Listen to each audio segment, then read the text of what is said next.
하나님 말씀 보겠습니다. 오늘 하나님께서 우리에게 주시는 말씀 마태복음 9장 1절로 8절까지의 말씀입니다.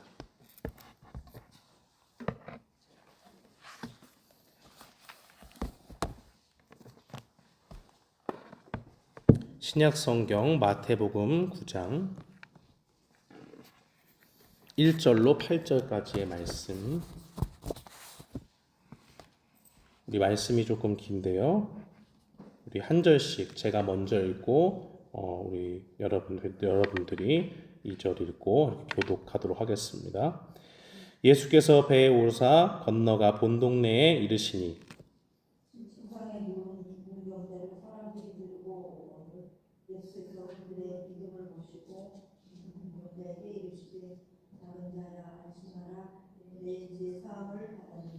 어떤 서기관들이 속으로 이르되 이 사람이 신성을 모독하도다.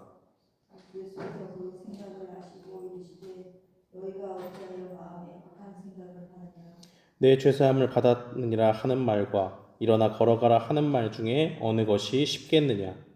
그러나 인자가 세상에서 죄를 사하는 중이 너희로 알게 하려 하노라 하시고 죽은 병자에게 말씀하시되 일어나 네 침상을 가지고 집으로 가라 하시니 그가 일어나 집으로 돌아가거늘 우리가 보고 두려워하며 이런 권능을 사람에게 주신 하나님께 영광을 돌립니다. 아멘. 저는 오늘 본문 말씀 마태복음 9장 1절로 8절 말씀을 통해서 예수님의 권능이라는 제목으로 주의 말씀을 선포하겠습니다. 국가로부터 특별한 임무를 부여받고 자신의 신분을 숨기며 사는 사람들이 있습니다.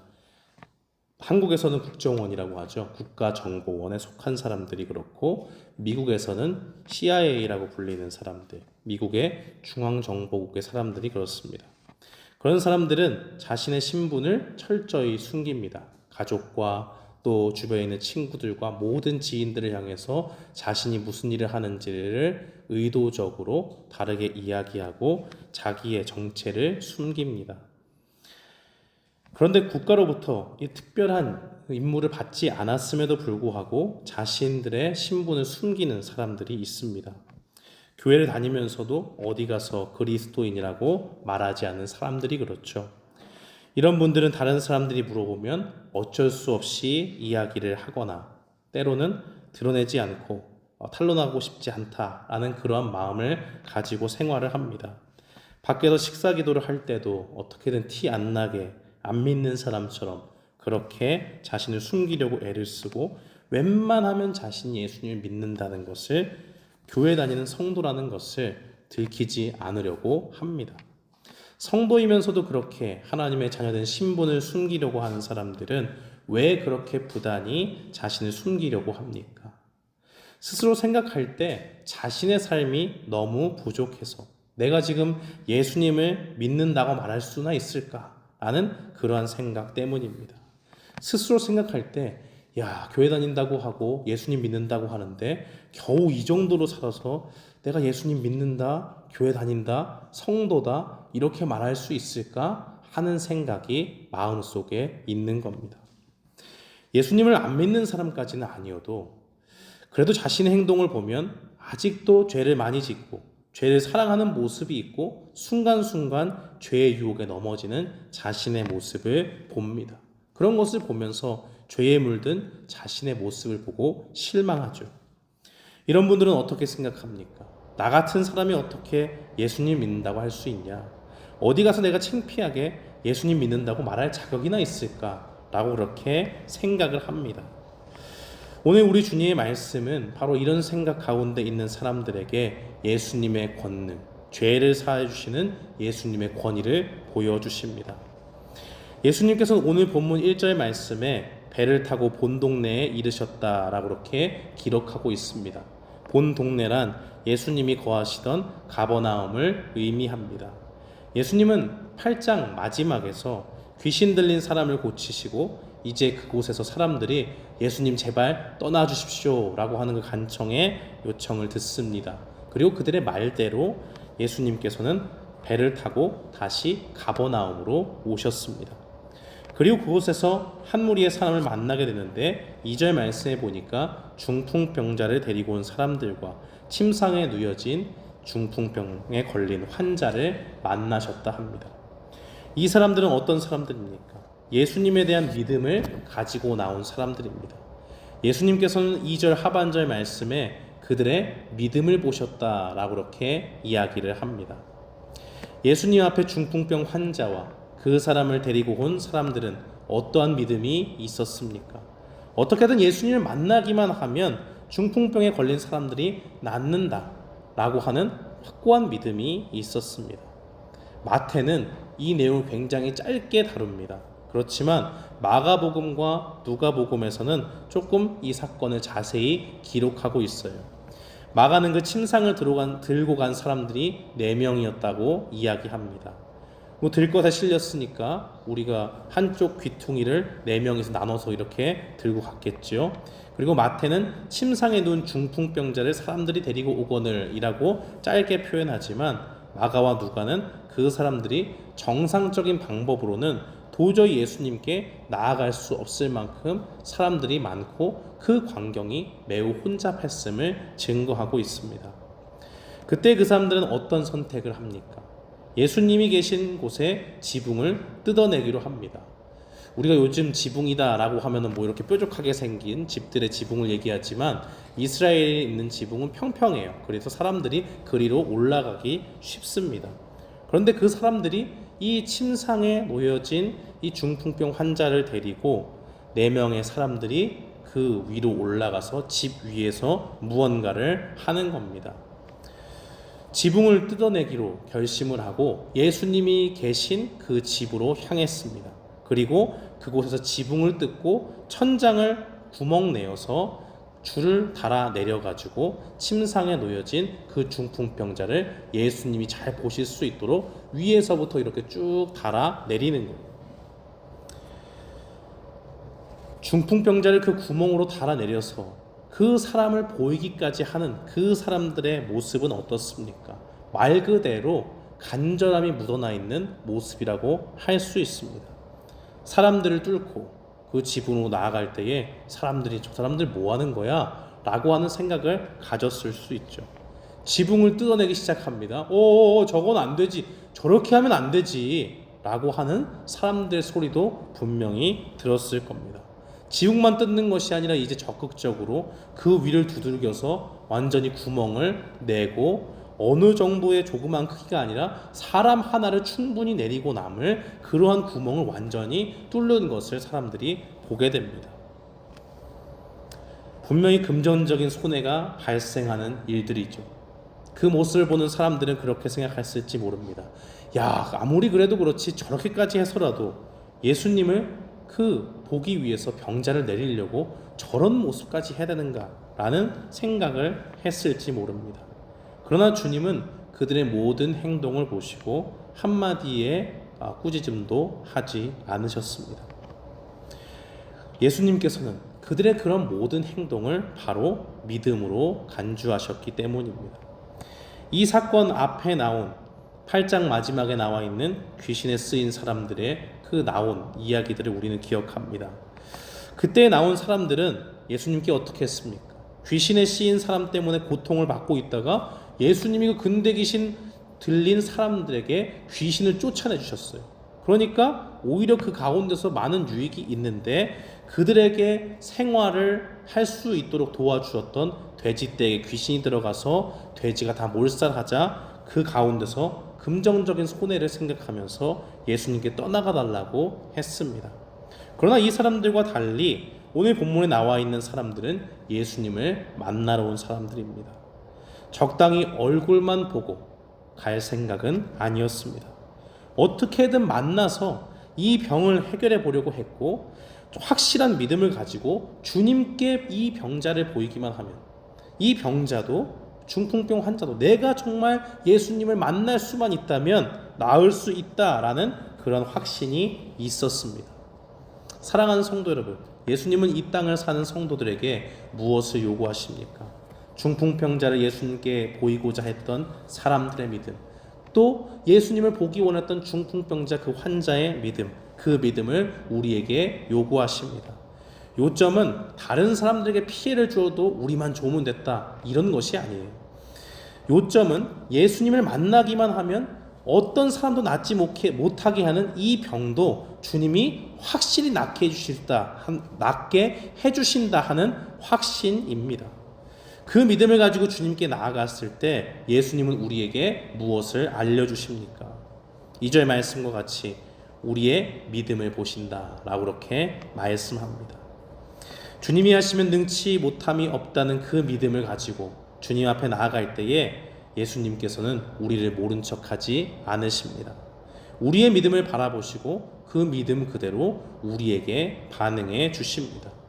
예수님이 중풍병자와 그들을 데리고 나온 사람들의 믿음을 보셨을 때 주님은 어떻게 하셨습니까? 중풍병자를 보고 세 가지 말씀을 해주십니다. 첫 번째는 예수님께서 그 사람에게 작은 자야 라고 그렇게 부르셨다는 거예요.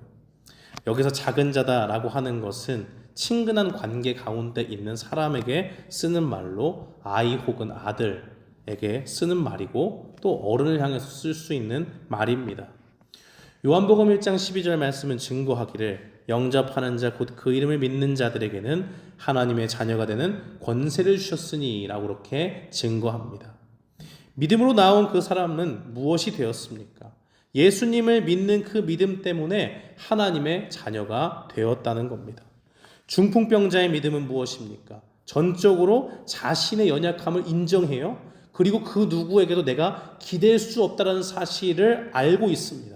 그리고 이제 소망으로 삼는 것은 아무런 소망이 없는 나에게, 이 세상 그 누구에게도 의존할 수 없는 나에게 어떠한 해결책도 사람으로부터 올 수 없다는 것을 아는 나에게 확실한 소망은 주님뿐이다 라는 의존적인 믿음이었습니다.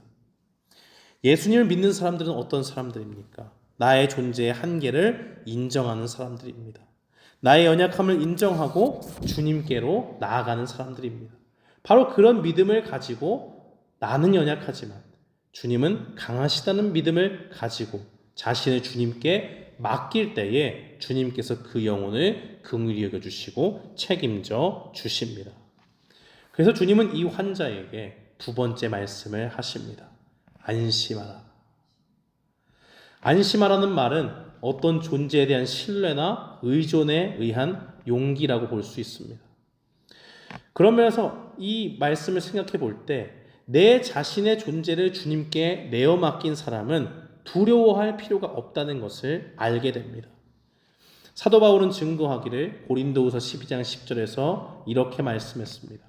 그러므로 내가 그리스도를 위하여 약한 것들과 능욕과 궁핍과 박해와 곤고를 기뻐하노니 이는 내가 약한 그때에 강함이라. 사도 바울은 하나님의 일을 하면서도 주님께 간구했던 것이 있습니다. 3번이나 간절히 하나님께 구했는데 자신의 육신의 질병을 위해서 기도했습니다. 주님께서 정말 이 육신의 이 질병, 고통을 좀 고쳐주시면 내가 주님의 일을 더욱더 마음껏 힘있게 할 수 있을 텐데 라는 그러한 소원을 가지고 주님께 간절히 기도했습니다. 그때 주님은 사도 바울에게 무엇을 말씀하셨습니까? 내 은혜가 내게 족하다 라고 그렇게 말씀하셨어요. 나는 내가 약한 그대로 두겠다 라는 말씀이지만 그 약한 중에서 하나님의 능력을 보이시겠다는 약속의 말씀이기도 합니다. 너는 분명히 약할 것이다. 그러나 약한 너를 가지고 내가 어떻게 나의 능력으로 너를 이끌고 나의 일들을 행하는지 보라 라는 주님의 말씀입니다. 오늘 여기 이 자리에 주님 앞에 중풍병자처럼 또 자신의 질병으로 연약한 바울과 같이 약해져 있는 우리가 있다면 주님은 우리에게 무엇을 말씀하십니까? 이 세상 가운데 불안에 떨지 말라고 말씀합니다. 우리가 주님을 향해서 나아가고 주님께 의존적인 믿음을 가지고 주님을 붙잡을 때에 주님은 우리를 자녀라 부르시고 우리를 주님의 책임 아래서 안심할 수 있도록 우리를 보호해 주십니다. 바로 그 말씀 가운데서 주님을 끝까지 신뢰하는 하나님의 백성이 되라고 말씀하십니다. 아무리 사나운 개가 어린아이 앞에서 짖는다고 해도 아버지가 그 앞에 서 있으면 아이는 아무것도 할 것이 없습니다. 뭐만 하면 돼요? 아버지 바지가랑이 붙잡고 뒤로 숨으면 그만입니다. 아빠가 다 막아줍니다. 바로 그 아버지와 같은 하나님께서 오늘 우리에게 말씀하십니다. 너의 약함을 보지 말고 나의 강함을 보라. 그리고 나의 강함을 의지하고 내 안에서 안심하라 말씀하십니다. 내가 약할지라도 능력으로 함께 하시는 주님이 책임져 주신다는 그 믿음을 가지고 주님 앞에 나아오라고 말씀하십니다. 세 번째로 주님은 중풍병자에게 내 죄사함을 받았느니라 라고 그렇게 말씀하십니다.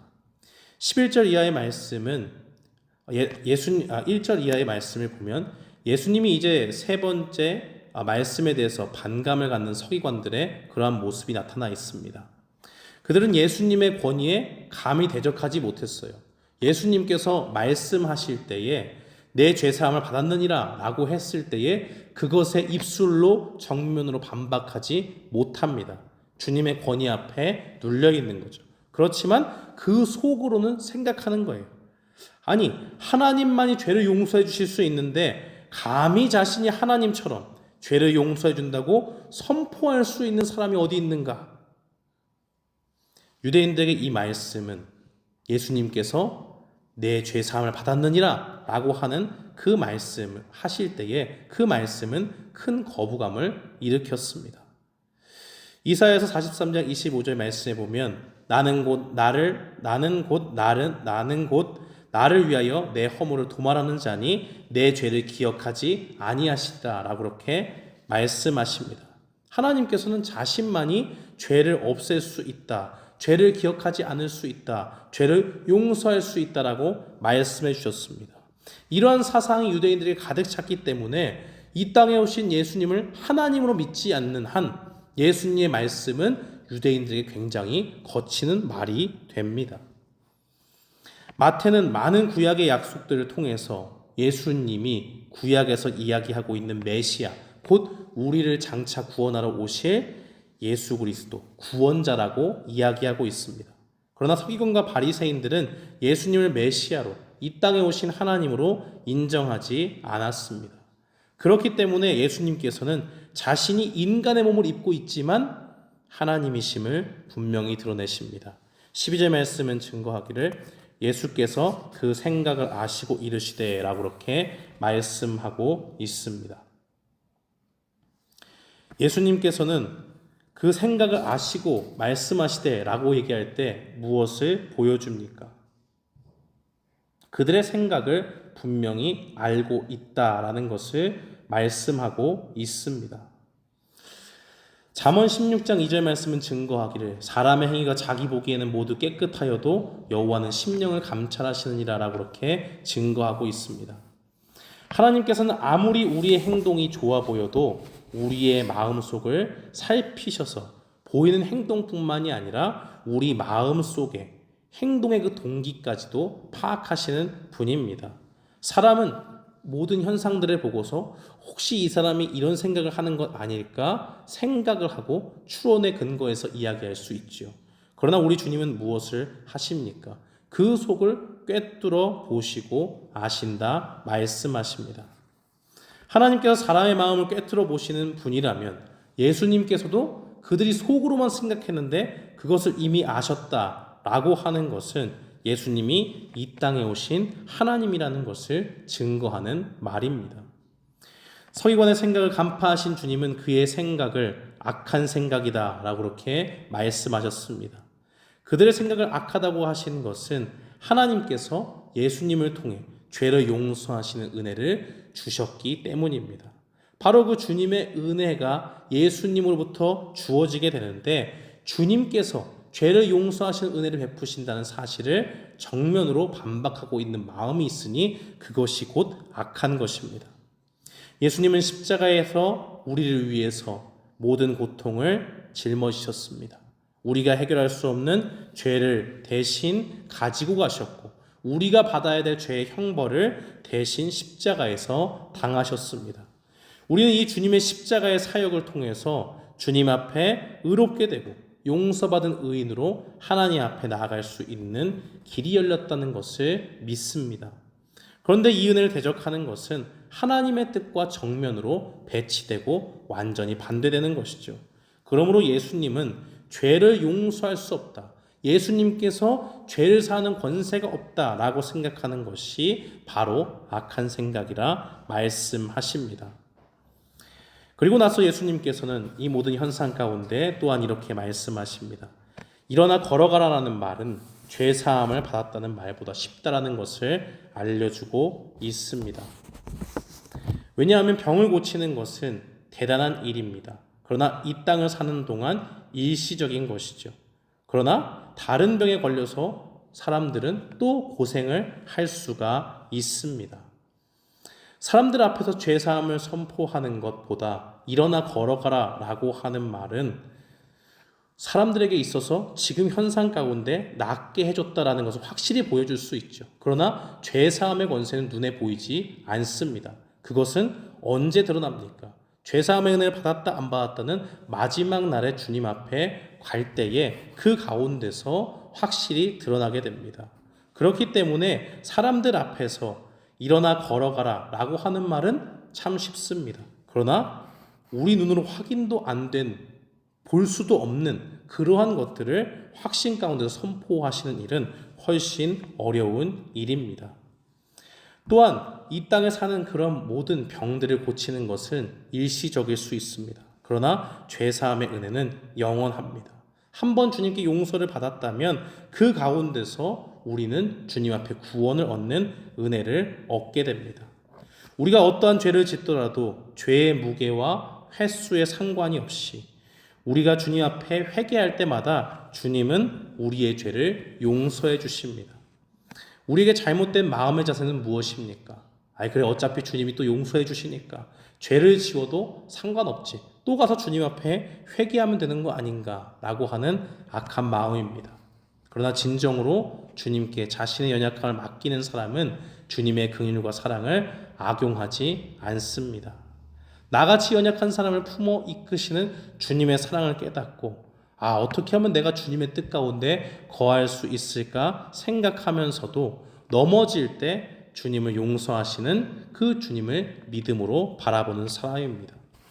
당시 예수님께서 내 죄사함을 받았다라고 하는 말을 서기관들은 신성모독이라고 생각했습니다. 하나님을 모독하는 행위, 곧 그것은 저 사람은 사형받을 사람이야 라고 그렇게 이야기하는 겁니다. 그럼에도 불구하고 자신을 알아보지 못하는 서기관들과 바리새인들 앞에서 그 모든 일들을 하시는 주님은 무엇을 원하셨습니까? 사람들이 자기를 향해서 미워할 것을 알지고 자신들을 죽일 사람이라고 오해하는 것을 보면서도 주님이 메시아로 이 땅에 오셨음을 하나님께서 보여주시기 원하셨기 때문입니다. 그렇기 때문에 주님은 중풍병자를 고치시면서 내 죄사함을 받았다라고 그렇게 말씀합니다. 자신이 위험에 처해지는 것보다 중요한 것은 나를 모르는 사람들에게 내가 어떠한 사람인지 알려주는 것이고, 이제 하나님의 크신 계획 가운데 주님이 말씀하신 구원자가 이 땅에 오셨다라는 것을 알려주시기 위함입니다. 그때 주님은 중풍병자에게 14절에서 이렇게 말씀합니다. 일어나 내 침상을 가지고 집으로 가라. 누가 감히 병을 나을 확신도 없이 이런 말을 할 수가 있겠습니까? 괜히 했다가 아직 낫지 않았다면 공개적으로 망신을 당하는 거예요. 권위가 떨어지는 겁니다. 그러나 주님은 그 어떤 자연 만물도, 그 몸의 병마저도, 또 우리 속에 해결할 수 없는 죄마저도 주님의 권위 아래 무릎 꿇는다는 것을 아셨습니다. 그렇기 때문에 일어나 내 침상을 가지고 집으로 가라 라고 그렇게 말씀하실 수 있는 겁니다. 예수님께서는 왜 병을 고치기 위해서 주님 앞에 나온 사람에게 죄 사함의 문제를 거론하시고 내 죄가 사함을 받았다 말씀하십니까?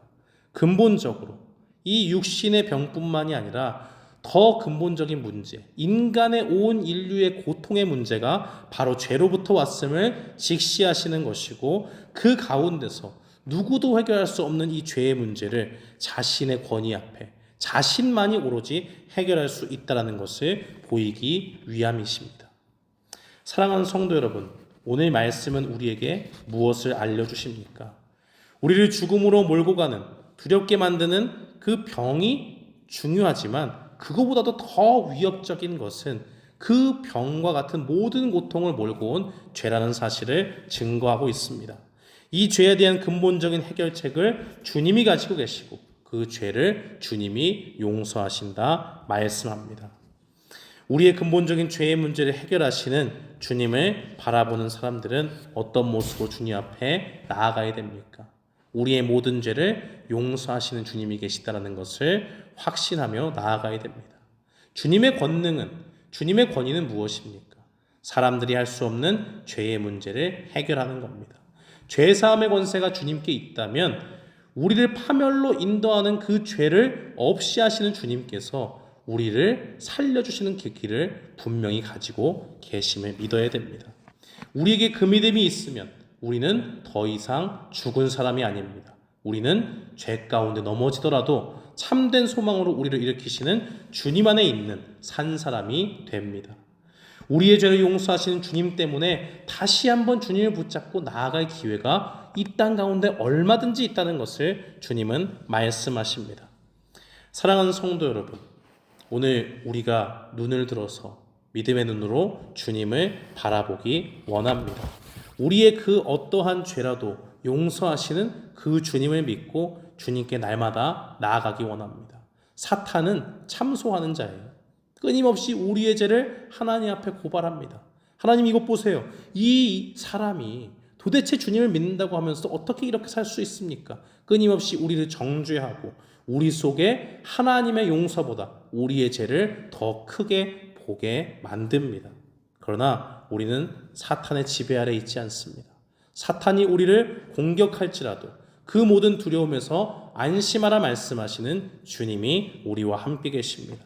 그렇기 때문에 우리는 이 땅 가운데 죄가 우리를 주장하지 못하고 잠깐 연약한 육신의 몸을 입고 있는 동안 죄 가운데 넘어졌다 할지라도 우리 주님을 소망할 수 있습니다. 사랑하는 성도 여러분, 우리 속에 있는 연약함에 발목을 붙잡히지 않기를 원합니다. 우리의 연약함보다도 더 크신 주님이 계시고 우리를 사망의 권세에서 건져주신 주님께서 우리를 보시고 안심하라 말씀하십니다. 그 주님을 바라보면서 오늘도 믿음으로 나아가기 원합니다.